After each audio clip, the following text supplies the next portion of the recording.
সকাল থেকে খুশি রেখেছে খোদা, কিন্তু আমার একমাত্র সন্তান জামা বাসা সেটা এখন বিবাহের উপযুক্ত হয়েছে খোদা। তাকে তাকে যে আমার দেখে শুনে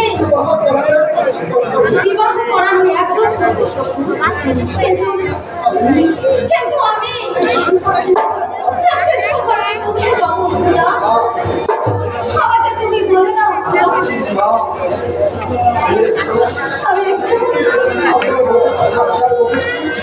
আমি একটি আচ্ছা স্বরূপকে একবার ডেকে দেখি কোথায় পাবে।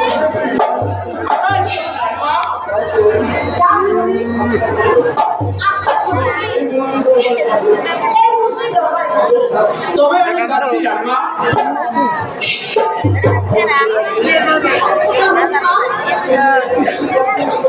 তুমি একটি সকালকে দুটো